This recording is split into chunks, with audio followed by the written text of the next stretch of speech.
Hello, it is early in the morning and I'm jogging here through this wonderful empty creek bed. And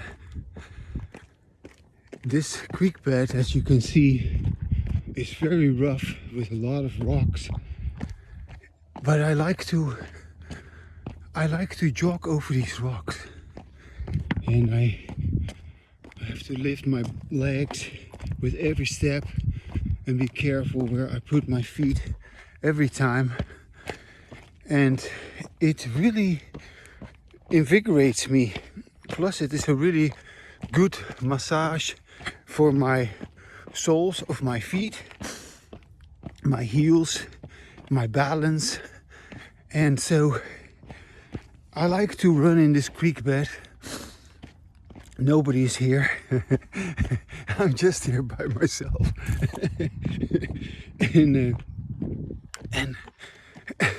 and I am also just kind of like a ghost in this creek bed. I am totally without any thoughts.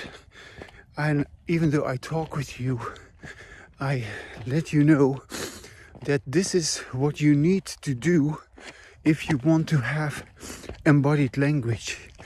So you have to accept that a lot of what you are hearing is unpleasant, is difficult to listen to. Let's say it is. Yeah, just like it is difficult to walk here, difficult to navigate all these different rocks, and to make sure you don't twist your ankle. But I have somehow gotten used to this, and I really like to rather run here than on a flat terrain, believe it or not. And to me, there is something so beautiful about this, because when you listen to everything that you don't want to hear, that sounds horrible, yeah? And everything that is actually disturbing and problematic and difficult, you just keep on listening. And if you keep on listening, you will find your way towards that which is good, towards that which is great, towards that which is worthwhile. And walking in this creek bed, jogging in this creek bed, as you can tell, I'm not going very fast. I'm just going my own pace.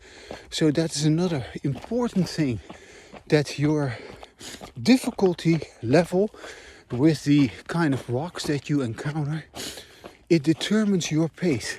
Kind of like right here, as you can see, this is not a too difficult part, but you all of a sudden may come upon a bigger rock, so you need to keep looking where you put your feet, and don't get you could say don't get into some sort of a sense that now you know it, because no, you do not know exactly where the next step is going to be. And you keep on watching where you place your feet. And this is such a beautiful sight, to be here and to just run in this beautiful environment, which is not visited by anyone else but you. And so this is another wonderful aspect of running in this creek bed, that I am the only one doing this. And I like to be the only one, not necessarily to compare myself to others, but it is something having to do with my sense of satisfaction, my happiness. I like to be myself and to just do what I want to do. And even though if nobody else wants to do this, I want to do this. And I have already done this a couple of times. And it seems like every day that I do it again, I'm enjoying it more. Yeah, you see, this is really difficult terrain. Lots of bigger rocks. I have to be really careful, as you can tell. Here, I show you how I walk over this. And not going particularly fast, but going fast enough for my taste. And I get a real kick out of being able to flow over all these difficult terrains. That's another aspect about this, that my body somehow can adjust to this rough terrain, and that as a consequence I am also in my, you could say my psychology, but it is not really my psychology. It is just that I do what I need to do appropriate to the situation. And that's really what I also do with my language. Yeah, I mean, there's only so much I can tell you when I am going over these rocks here. And there is really not much to know about it, in the sense that these are just rocks and it is difficult terrain, and it is only in the winter time that you will find water here rushing through, water coming from the mountains. But now in the summertime, and it's been really hot lately. Luckily today it is much cooler and perfect day to do my creek bed run again. And I just feel it already in my body. You know, it also massages my back. It is good for my spine, for my balance, and and of course the muscles in your leg, you know, get really exercised well because of this challenging terrain. Yeah, and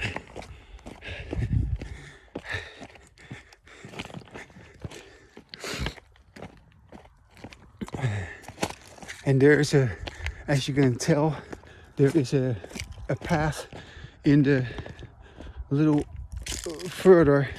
You see it going up on the levee, that path. But this time I'm going to skip that path.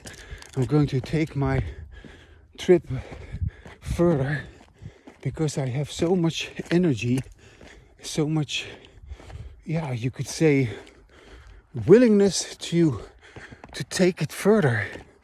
And that is another interesting phenomenon, that in the beginning it seems very difficult and almost like dangerous. Yeah? But I like it, and even though it is difficult, I like it. And even though, here, look at this. I just walk over it and I go through it. And here I go. And every time I'm here, and I've been here now about 3 or 4 times. Whoops. Here you can see the levee there. There is a path that goes up, but I won't be taking it today because I want to go on jogging in this creek bed. And of course also addressing my favorite topic, which is embodied language, and listening to everything you don't like to hear. Everything you don't like to hear, but you should definitely listen to it. Yeah? Is such an incredibly important aspect of embodied language. Because to the extent that you are not doing that, to the extent that you are not willing to listen, let's say, to your anger, to your sadness, to your distraction, to your problem, your misery, your hatred, your violence, your perversion, to the extent that you do not want to do that. And of course you don't want to do that because it is ugly, it is nasty, It is hurtful, it is painful, it is sad, it is disgusting. Yeah? Do you get what I'm saying? That is what you need to listen to. And you need to acknowledge, yeah, that is nasty, that is painful, that is problematic, that is, oh man, a drag. It is something that has been going on forever. And it went on, it kept on going because you never listened to it. Yeah? It is only going to be stopped if you listen to it. Yeah? And so those who get to embodied language like I do, yeah, I mean, I'm having embodied language here. I hope you are figuring that out, that is what I'm doing. I'm having embodied language, but I speak about my disembodied language. And those who are having embodied language like me, they are, of course, the biggest sinners in the sense that they are willing to admit everything that went wrong, and they couldn't do anything right, and no matter what they tried, they kept doing it wrong. And this is really the story of my life, you know. And so there is no use trying to do it differently.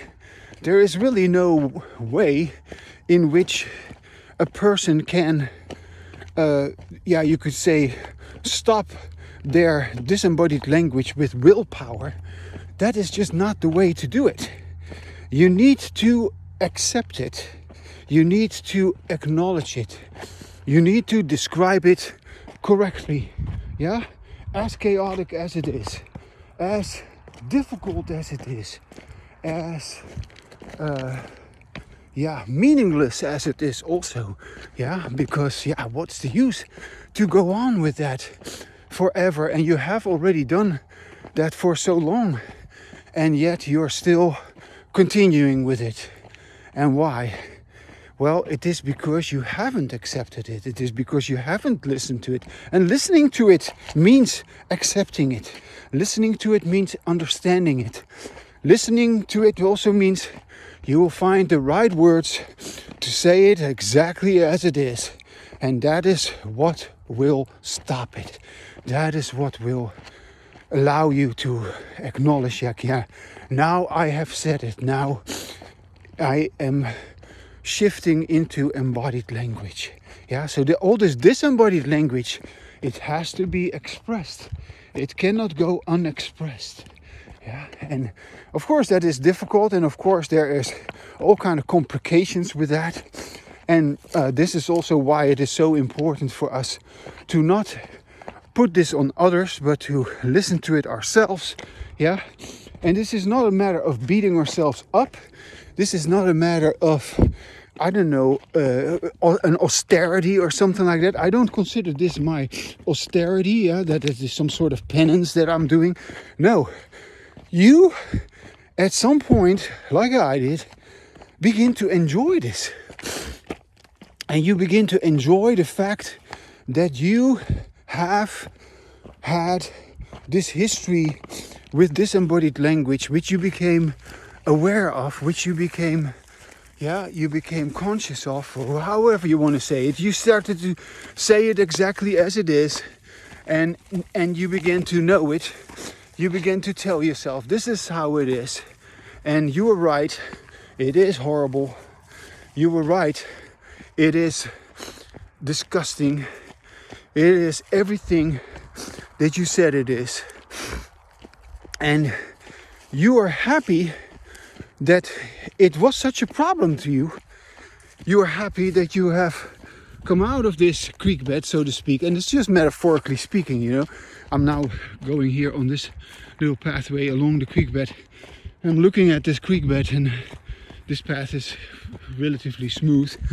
And so you just use this explanation as a metaphor to refer to your disembodied language, and now you're in embodied language because you have addressed it. You have been there. You know what it feels like.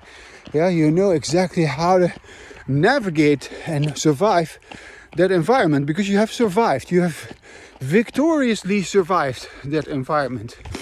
And so you should give yourself praise.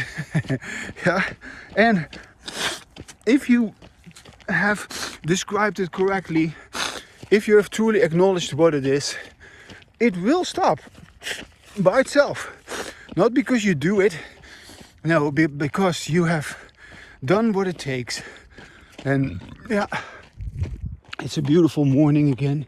The sun hasn't come up yet, but I'm here jogging again because I like to use my energy this way. And I'm having another day off today, so I'm fortunate that I am able to do this, and I'm full of energy. I had a good sleep, and right now, you know, even though I walk on this flat path here, my feet feel so grateful for having walked over these rocks. It is so pleasant. Yeah. Oh yeah. Yeah. You can tell I'm running out of things to say, and I've said what I wanted to say, but the sun hasn't up yet, and so that also signifies for you that there's work to do. Yeah. The sun will come up if you do what it takes. Okay?